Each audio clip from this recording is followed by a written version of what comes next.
सबसे पहले उन्होंने मुझे जान से मारने की धमकी दी है। जब उन्होंने मुझको जान से मारने की धमकी दी है तो मैंने लिखित में लेटर दिया कि इन्होंने मुझको जान से मारने की धमकी दी है। तो उन्होंने 304 और 306 ऐसा कुछ एनओसी मुझे बना के दिए। लेकिन कुछ ही दिन के बाद में फिर से उन्होंने दोबारा फिर से मुझे जान से मारने की धमकी दी है। ऐसे 3 बार उन्होंने मुझको जान से मारने की धमकी दी है, धक्का बुक्की की है। कभी कभी मेरे घर पे पथराव कर देते, मेरा नल का कनेक्शन दूसरी जगह से आया, बार बार उसको कट कर देते। यानी मुझे हर तरीके से हरेसमेंट किया जा रहा है, मेरे घर वालों को धमकाया जा रहा है। मुंबई मराठी पत्रकार संघ में ये जो प्रेस कॉन्फ्रेंस रखी गई थी उसका मकसद बीएमसी वार्ड क्रमांक 161 में भूमाफियाओं द्वारा बीएमसी के प्लॉट को अतिक्रमण करके उसके ऊपर अवैध निर्माण करके बड़े पैमाने पर लोगों को बेचा जा रहा है और लोग वहाँ पर ठगी का शिकार हो रहे हैं।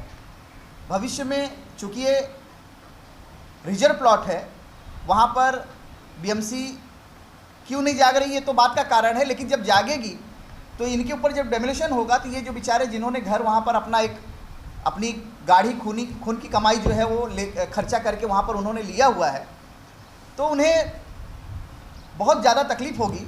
इसलिए ये जो लड़ाई है, जुल्फ़िकार काजी जी जो मेरे बगल में बैठे हुए हैं वो कई वर्षों से लड़ रहे हैं। इस लड़ाई में इन्हें पुलिस प्रशासन, बीएमसी किसी का भी सहयोग अभी तक नहीं मिला है। उल्टा जब से ये लड़ाई लड़ रहे हैं तो पूरा प्रयास किया गया है कि इनके ऊपर एक्सटॉर्शन का केस बनाया जाए, लेकिन पुलिस प्रशासन उसमें भी नाकाम रही, क्योंकि इनका कोई इनका क्रिमिनल रिकॉर्ड नहीं है और पूरा पुलिस महकमा प्रयास किया कि इनके ऊपर एक्सटॉर्शन का केस बनाया जाए, गलत केस बनाया जाए, लेकिन उसमें नाकाम रहने पर आज बीएमसी ने इनका जो 30 साल पुराना घर है जिसमें रह रहे हैं उसी के ऊपर डेमोलिशन का नोटिस इनको भेज दिया। तो ये एक लोकतंत्र का ह्रास है, लोकतंत्र का गला दबाया जा रहा है। यहाँ पर जो व्यक्ति आवाज़ उठाने की कोशिश कर रहा है उसको दबाने का प्रयास है। तो आप लोगों के माध्यम से, मीडिया बंधुओं के माध्यम से आज हम प्रशासन से, न्यायपालिका से, बीएमसी से, सभी से अनुरोध करेंगे कि जुल्फ़िकार काजी जी को न्याय दें और जो भी अधिकारी इसमें संलिप्त हैं उनके ऊपर कठोर से कठोर कार्रवाई की जाए। आने वाले समय में चूँकि जो भूमाफिया हैं उनका हौसला न बढ़े, नहीं तो भूमाफियाओं का हौसला बढ़ने से कहीं न कहीं समाज का ही नुकसान होता है, प्रशासन का भी नुकसान होता है, लोगों का भी नुकसान होता है।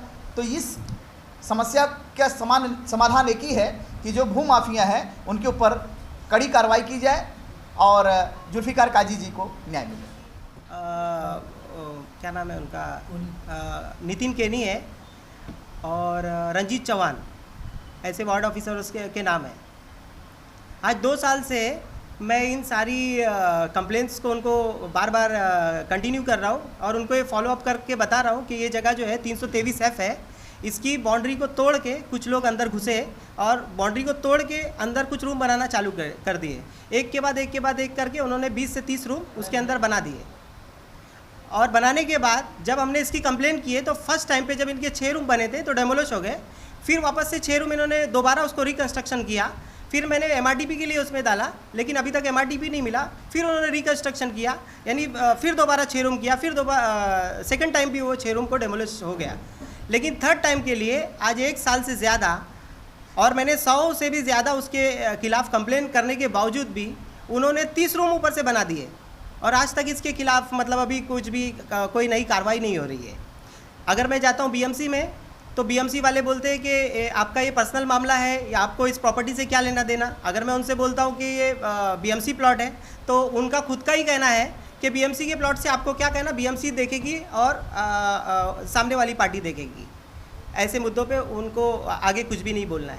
तो ये प्लॉट का रिजर्वेशन पीजी है, गार्डन है या एमिनिटीज के लिए रिजर्वेशन? ये रिजर्वेशन राखीव प्लॉट में रखा गया है जिसपे कुछ भी हो सकता था, गार्डन भी हो सकता था या कुछ भी हो सकता था। ये एक्चुअली क्या हो गया कि पहले तो बहुत ही लंबा एक प्लॉट खाली था जिसपे भानुशाली कोऑपरेटिव हाउसिंग सोसाइटी ने 5 बिल्डिंग बना दी। जब उन्होंने बिल्डिंग बनाए तो बिल्डिंग के लिए आसपास के रहवासियों के लिए रास्ता ही नहीं दिया उन्होंने, पहली बात तो। फिर इसमें लोगों ने विरोध किया तो उसके बाद में उन्होंने क्या किया, एक गेट नीचे लगा दिया और एक गेट ऊपर लगा दिया, और कुछ दिनों के बाद में वो दोनों गेट को भी बंद कर दिया। मुझे अरेस्टमेंट करने के लिए उन्होंने क्या किया, जब मुझे एम्बुलेंस की ज़रूरत लगी तो उन्होंने क्या किया कि 2 घंटा मुझे एम्बुलेंस के लिए बाहर वेट करना पड़ा कि एक गेट खोलेंगे तब हम एम्बुलेंस को अंदर लेके जा सकेंगे। यही प्लॉट जो है वो सीधा गार्डन के लिए जाता है 323F, और वो रिजर्वेशन के लिए दिया गया था। यानी बिल्डिंग जब बनी तभी भी लोगों को रास्ता और गार्डन नहीं मिला, और जो गार्डन के लिए बची कुछ जगह थी उस पर भू माफिया लोग अपना कब्जा करके थोड़ा थोड़ा रूम करके उसको कवर अप करना चाहते थे। तो वार्ड ऑफिस में आरटीआई डाल के आपने इसका सर वार्ड ऑफिस में मैंने कई बार आरटीआई डाला, उसका रिप्लाई है? हाँ रिप्लाई उसका आया। वो बोलते हैं कि 323F है उसका हिस्सा नंबर, ये नंबर वो नंबर आप बताओ, जबकि मेरे पास में ये उसका बाकायदा प्रूफ के साथ में पेपर है कि 323F ही है। जब बनाने वाले ने बार बार बनाया और मैं जब बार बार उसकी कंप्लेन कर रहा हूँ कि ये 323F है, यानी स्टार्टिंग कंप्लेन से मैं कंप्लेन कर रहा हूँ कि 323F है, तो आज तक कभी बीएमसी ने हमको नहीं कहा कि 323 नहीं है, और ना कहीं दूसरी जगह से हमको पता चला कि ये 323 नहीं है। जब बनाने वाले ने इसकी शुरुआत किया तो उसने सर्वे नहीं किया, वो बाउंड्री को तोड़ के अंदर घुसा। जो बाउंड्री आज 30 साल से बनी हुई थी उस बाउंड्री को तोड़ के वो अंदर घुसा और रूम बनाना चालू किया। अब इसकी कंप्लेन अगर हम पुलिस स्टेशन में कर रहे हैं तो भी कोई सुनवाई होती नहीं है। वहाँ पे जाके अगर बोलते तो छोटी सी एनसी हो जाती है, और वहाँ पे अगर पेपर लेके जाए तो भी कोई कंप्लेन नहीं हो पाती। इसके बारे में अपना कमिश्नर है उनको जाके बीएम हाँ बीएमसी कमिश्नर को भी मैंने कम से कम 25 से 30 कंप्लेन इसकी दे चुका हूँ। इसकी कंप्लेंट्स मैंने मंत्रालय में दे चुका हूँ, यानी जितने इसके अंदर डिपार्टमेंट है लगभग सभी को मैंने इसकी कंप्लेन दे चुका हूँ।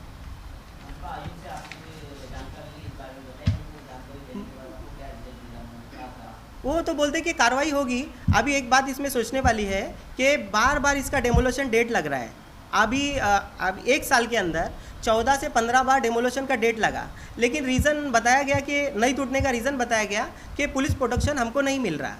और जब मैंने आरटीआई मार के कॉपी निकाली तो सचमुच के पुलिस प्रोटेक्शन इनको नहीं मिला ये डेमोलेशन करने के लिए। यानी एक बीएमसी की प्रॉपर्टी को ही अगर कोई अनऑथराइज कंस्ट्रक्शन करता है और उसको डेमोलेशन करने के लिए बीएमसी को ही उसको पुलिस प्रोटेक्शन नहीं मिल रहा है, ये बहुत ही सोचने वाली बात है।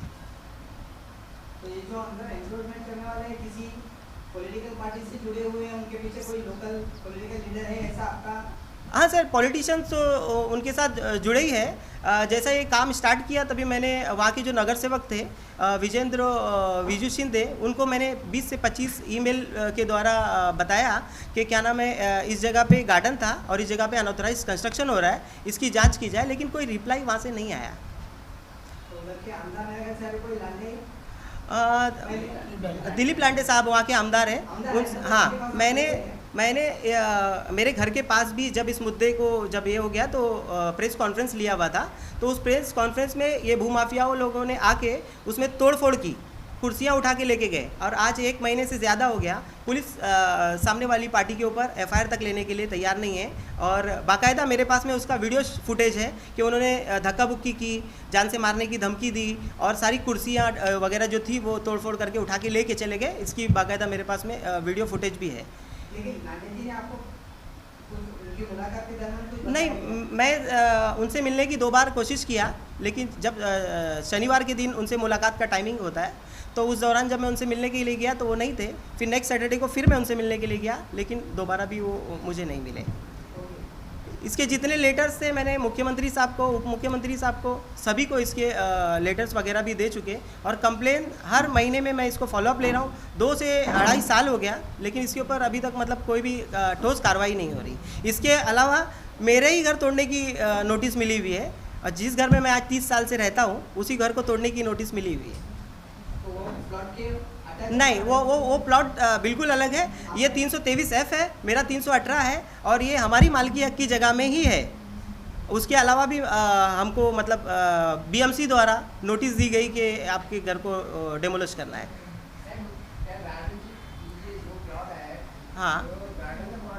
हाँ सर, तो गार्डन एक असं झालेला की ज्या टायमाला हे बिल्डिंग उभी राहिली 2005मध्ये, त्या टायमाला 30% जे जागा होती मोकळी ते गार्डनसाठी ठेवण्यात आलेली असे लोकांना सांगण्यात आलेला, आणि ती बाउंड्री मारून दिलेली लोकांना।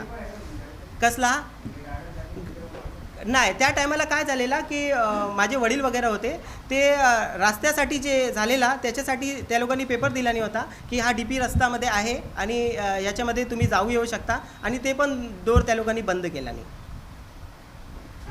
याची सखोल चौकशी व्हायला पाहिजे आणि जे कार्यकारी आहे ज्या लोकांनी भ्रष्ट केला नाही आहे त्यांच्यावरती खूप म्हणजे कारवाई करून त्याला निलंबित करण्याची कारवाई करण्यात यावी.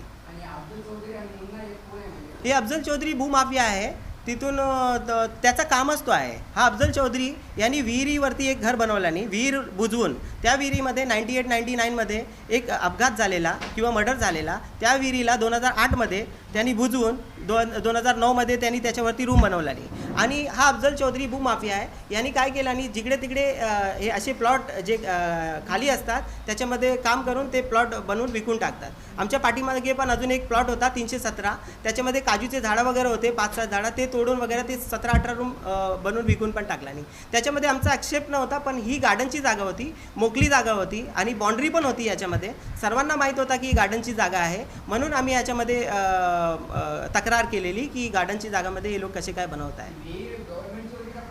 विहीर ॲक्च्युली गव्हर्नमेंटची होती की प्रायव्हेट होती हे ते नाही माहिती, पण आम्ही जोपासून आलो आहे 1989पासून ती विहीर होती, त्या ठिकाणी विहीरच होती. नाही, ही जागा जे विहीर जे मी सांगतोय ती जागा नाही आहे. ह्याच्या अगोदर त्यांनी काम केलं नाही, ते पाठच्या साईडला दुसरी जागा आहे त्याच्यामध्ये विहीर होती. म्हणजे हा भूमाफिया आहे. हां हां हां हां बरोबर, म्हणून पण मी त्याची RTI वगैरे मारलेली नंतर, पण BMCद्वारा कळवण्यात आलं की जान मोहम्मदवाडीमध्ये विहीर न होती पहिल्यापासून. तो अफजलचा पार्टनर आहे आणि हे दोघे मिळून जिकडे तिकडे ज्या ठिकाणी मोकळी जागा असते त्या ठिकाणी म्हणजे हे करून अतिक्रमण करतात. मी त्याची RTI मारलेली, पण मला RTIमध्ये उत्तर दिले की तुम्ही त्रस्त व्यक्ती आहात, तुम्हाला याचा उत्तर देता येणार नाही.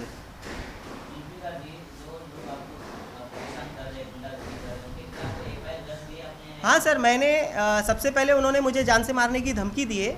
जब उन्होंने मुझको जान से मारने की धमकी दी है तो मैंने लिखित में लेटर दिया कि इन्होंने मुझको जान से मारने की धमकी दी है.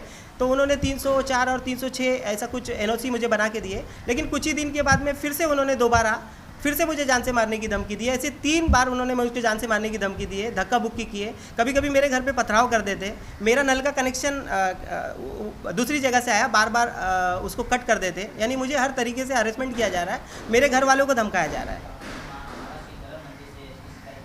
हाँ, मैंने हर जगह पे मतलब जो मेरी शिकायत की प्रत है, कॉपी है, वो मैंने सभी को दी हुई है. DGP को दी हुई है, CP पुलिस को दी हुई है, मुख्यमंत्री साहब को दी हुई है, उप मुख्यमंत्री साहब को दी हुई है. सर, इनके ऊपर जैसे पत्राचाल घोटाला हुआ था उसी तरीके का इनके ऊपर भी कड़ी से कड़ी जांच हो और जो लोग इसके अंदर भ्रष्ट अधिकारी मिले उनके ऊपर सख्त से सख्त कार्रवाई हो. हाँ सर, मैंने तो इसका प्लानिंग करके रखा हुआ है कि आगे का प्रोसीजर में मैं इसको कोर्ट में नया दरवाज़ा खटखटाऊंगा. हाँ सर, मुझे मेरे ऊपर इन्होंने जब मतलब पुलिस स्टेशन से दबाव बनाने की कोशिश की और बार बार मुझे फ़ोन करके बुलाया जाता था कि आइए आपके ऊपर कैसे एक्सटॉर्शन केस बैठाना है ये हम देखेंगे. और लास्ट में मतलब 4-5 बार जाने के बाद मैंने मेरे एडवोकेट साहब को लेके गया और उन्होंने बोले कि इनके ऊपर आज तक कोई भी क्रिमिनल रिकॉर्ड नहीं है और आप डायरेक्टली मतलब इनसे ऐसा व्यवहार कर रहे हो. तो मतलब उसके बाद से वो डिज़ोल्व हो गया और उसके बाद मैंने RTI मार के वो भी निकाल लिया. मेरे ऊपर किसी भी तरीके की कोई एक्सटॉर्शन केस किसी की न होने के बावजूद भी मुझे साकिनाका पुलिस स्टेशन से बार बार बुलाया जा रहा था, अरेस्ट किया जा रहा था. हाँ सर, वो तो न्यायालय का ही दरवाज़ा खटखटाना पड़ेगा क्योंकि सर मैं 30 साल से उसी जगह पे रहता हूँ और अगर ऐसा ही होगा तो कोई भी मतलब गवर्नमेंट के प्लॉट के लिए या किसी अच्छे काम के लिए आगे आने की कोशिश ही नहीं करेगा, क्योंकि जो भी आगे आएगा तो BMC एलवार्ड के ऑफिसर उसी का घर तोड़ने के लिए आगे बढ़ेंगे. हाँ, मैं न्यूज़ फर्स्ट नेटवर्क से जुड़ा हूँ और लेकिन मैं जब भी बीएमसी में जाता हूँ या पुलिस स्टेशन में जाता हूँ, एक सामान्य आदमी जिस तरीके से जाता है उसी तरीके से जाता हूँ, और कितनी तकलीफ़ें मुझे उठानी पड़ी है ये मैं खुद जानता हूँ। हाँ, न्यूज़ फर्स्ट नेटवर्क से। संस्था नहीं, नहीं, कोई संस्था से नहीं जुड़ा। या सगळ्या गोष्टींना तुम्ही जे काय आरोप केले ना, ते समोरची गुंतवणूक आणि प्रवृत्तीची लोक आहेत, त्यांच्यावर काय तशा केसेस दाखल झालेल्या आहेत का? हां सर, यांच्यावरती केसेस त्यांना कसं शिक्षा करण्यात आली आहे? म्हणजे जे ह्यांच्यामध्ये जे लोक असे आहेत ते ॲक्च्युली सर हे माहीत पडत नाही, कारण आम्ही जेव्हा RTI मारतो त्या टायमाला आम्हाला उत्तर देण्यात येते की तुम्ही 3 व्यक्ती आहात, तुम्हाला उत्तर देण्यात येऊ शकत नाही. पण याच्यामध्ये जेवढे आहेत ते जास्तीत जास्त ते क्रिमिनल केसेसवालेच आहेत. सर मी आपल्याला एक बोलू इच्छितो का एल वार्डमध्ये संबंधित अधिकारी जे आहेत त्यांची पोलीस चौकीची आणि भूमाफियांची यांची एक टीम आहे. संबंधित कोण तिथे गेला कंप्लेंट करण्याकरता नाव घेतात, मग त्याच्यावर काय कारवाई करा, त्याला कुठल्या गोष्टीचं हॅरेसमेंट करा, त्याच्यावर कारवाई करा, ते घर तोडायची मुद्दे नोटीस लावा. हा प्रकार फार चाललेला आहे. सर, अफजल चौधरी आणि मुन्ना या इसमांनी मनपाच्या मालकी जागेवर अतिक्रमण करून अनधिकृत बांधकाम केल्याबद्दलची तुमची तक्रार आहे, बरोबर? बरोबर. मग तुम्ही तो नकाशा काढून सिटी सर्वेप्रमाणे ती महानगरपालिकेची जागा आहे या संदर्भात तुमच्याकडे माहिती आणखी आलेली आहे? ॲक्च्युली जेव्हा मी RTI याची हे करतो त्या टायमाला मला उत्तर देण्यातच येत नाही. पण DP प्लॅनमध्ये जेव्हा जातो आपण डेव्हलपिंग प्लॅनमध्ये, ते हे असा फोटो याच्यामध्ये येत आहे. हे बघा, हा कलर आहे त्याचा. त्या जागेवरती त्या ठिकाणावरती जेव्हा आपण जाऊन अपलोड करतो ती असा राखीव प्लॉट म्हणून येत आहे त्याच्यामध्ये. उपनगर जिल्हाधिकाऱ्यांकडे तर त्याची माहिती उपलब्ध असणार. सर उपलब्ध आहे की नाही हे ते माहीत नाही, पण ते उत्तर देत नाही. राखीवसाठी आहे 323F. 4 ते 5 बिल्डिंग. हां, नाही, नाही. हां, बरोबर. ते तर हेच ते आमचं म्हणणं आहे की म्हणजे जे एन्क्रोच करत आहे, जे बाउंड्री बांधलेली होती ती तोडून लोक येत आहे, तर BMCनेच ती जागा बघायला पाहिजे की म्हणजे नेमकं काय करायचा, किंवा आम्हाला उत्तर तरी द्यायला पाहिजे होता की ही जागा BMCची नाही आहे. कारण मी जे उल्लेख करतो याच्यामध्ये जे दाखवतो आहे त्याच्यामध्ये मी दाखवत आहे की 323F BMCची जागा आहे. ते BMCने एक पण लेटर मला दिल्याने नाही की ही जागा आमची नाही आहे म्हणून. आणि ज्या जागेमध्ये जे बांधकाम झालेलं आहे त्याचा सर्वे गव्हर्मेंट सर्वे पण झाला नाही आहे, डायरेक्ट बांधकाम चालू झाले. आणि 2019 पर्यंत ही जागा मोकळी होती. 2020 पासून हे काम चालू झालेलं आहे. होय, हां, 2005ला हो हो हो हो स्थापन केली, नाही दिली. बरोबर, बरोबर, बरोबर. ते हां, ते हे रस्ता पहिले होता DP प्लॅनमध्ये दाखवत होता, पण त्यांनी काय दोन्ही ठिकाणी गेट लावला नाही. आणि स्टार्टिंगला यायला जायला देत होते, पण थोडा थोडा करून पूर्ण बंद करून टाकला नाही. आणि आता ॲम्ब्युलन्ससुद्धा यायला देत नाही. 2-2 तास ॲम्ब्युलन्स बाहेर उभी राहते.